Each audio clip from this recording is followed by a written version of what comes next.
میں نماز شب نہیں پڑھتا ہوں، اے میرے پروردگار تو مجھے توفیق عطا فرما کہ میں نماز شب پڑھوں۔ اے میرے پروردگار میں تیرے حضور گفتگو نہیں کرتا ہوں، تجھ سے کلام نہیں کرتا ہوں، تجھ سے راز و نیاز نہیں کرتا ہوں، اے میرے معبود مجھے دعاؤں کی توفیق عطا فرما، مجھے مناجات کی توفیق عطا فرما، میرے اس دل کو پاک کر دے تاکہ یہ دل پاک باعث بنے کہ میں تیرے حضور حاضر ہو جاؤں، تیرے حضور مناجات کروں، میرا ان نمازوں میں، ان دعاؤں میں، ان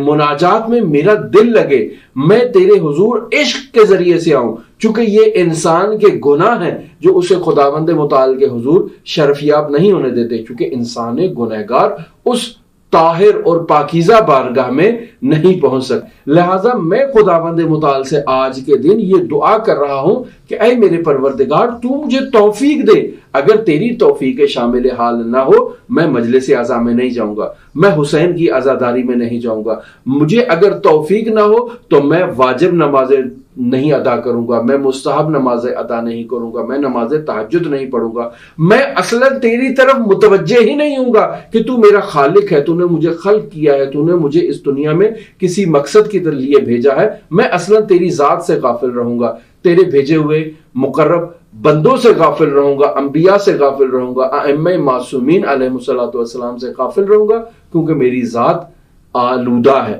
اے میرے پروردگار اس آلودگی کو برطرف کر دے اور تو مجھے توفیق عطا فرما، میں تیرے حضور اس توفیق کا مطالبہ کر رہا ہوں۔ ہم دیکھتے ہیں کہ مومن میں 3 خصوصیات کا ہونا نہایت ضروری ہے۔ حضرت امام محمد تقی علیہ آلاف و تحیت و ثنا ارشاد فرما رہے ہیں کہ 3 خصوصیتوں کا مومن کے اندر ہونا نہایت ہی ضروری ہے۔ کون سی وہ 3 خصوصیتیں ہیں؟ ارشاد فرما رہے ہیں المؤمن یحتاج الی 3 خصال، یعنی مومن کو 3 خصوصیات کی ضرورت ہے۔ پہلی خصوصیت توفیق من اللہ عز و جل، یعنی اللہ تبارک و تعالی کی ذات کی طرف سے مومن کو یہ توفیق حاصل ہو کہ وہ نماز تہجد پڑھے، مومن کو یہ توفیق حاصل ہو کہ وہ اس کی بارگاہ میں اس سے مناجات کرے، اس سے گفتگو کرے، اس سے راز و نیاز کرے، یہ توفیق من اللہ ہوگی۔ یہ توفیق کا ہونا مومن کے لیے ضروری ہے۔ وواعظ من نفس، دوسری چیز کس کی ضرورت ہے مومن کو؟ مومن کو ایک اندرونی واعظ کی ضرورت ہے، یعنی میرے نفس میں ایک ایسا واعظ بیٹھا ہے، ایک ایسا ہادی بیٹھا ہے جو مجھے بتا رہا ہے کہ یہ بات غلط ہے، یہ بات درست ہے۔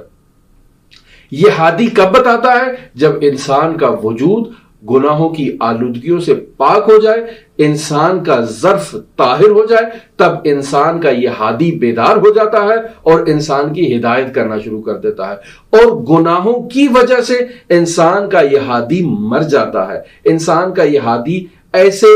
غفلت میں ہو جاتا ہے کہ انسان کے اس ہادی کو دوبارہ بیدار کرنے کے لیے خداوند متعال کے حضور توبہ استغفار کی ضرورت ہے، تاکہ اس ہادی کے اوپر جو ہمارے گناہوں کا غلبہ آ چکا ہے وہ اس سے پاک ہو جائے، صاف ہو جائے، اور اب ہمیں ہمیشہ ہدایت کرے، اب ہمیں ہمیشہ جو ہے وہ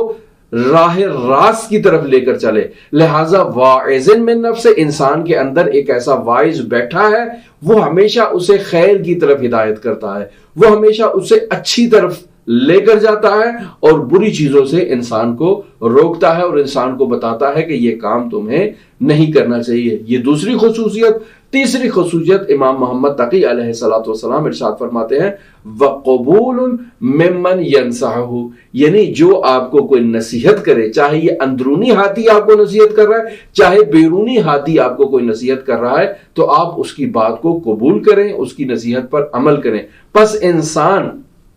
جب واعظ اسے نصیحت کرے تو انسان کے حواس جمع ہو جاتے ہیں، انسان مکمل طور پر اور مکمل حواس کے ساتھ متوجہ رہتا ہے، دنیاوی حوادث سے عبرت لیتا ہے۔ میں دیکھتا ہوں کہیں زلزلہ آ رہا ہے، میں دیکھتا ہوں کہ کہیں جو ہے وہ گناہگاروں کے ساتھ کیا سلوک کیا جا رہا ہے، تو میں اس سے عبرت لیتا ہوں اور اپنی زندگی میں اس کو مشق قرار دیتا ہوں کہ آئندہ میں ایسا کام نہیں کروں گا، خود سے غافل نہیں رہوں گا۔ کب تک میں اپنی ذات سے غافل رہوں گا اور خداوند متعال کی حضور میں گناہ کروں گا، معصیت کروں گا، اور ان گناہوں اور معصیتوں کے نتیجے میں مجھے عبادات، مناجات کی لذتیں جو ہیں اس سے میں محروم رہوں گا، اس کی بارگاہ میں نہیں پہنچ سکوں گا۔ خداوند متعال کا ارادہ یہ ہے کہ انسان عرشی ہو، انسان کو فرشی سے اٹھا کر عرشی انسان بنایا جائے اور ملکوت اعلیٰ کی سیر کرائی جائے، لیکن انسان کے قدموں میں گناہوں کی زنجیروں نے اس کو جکڑ رکھا ہے جو وہ پرواز نہیں کر سکتا اور خداوند متعال کے حضور پیش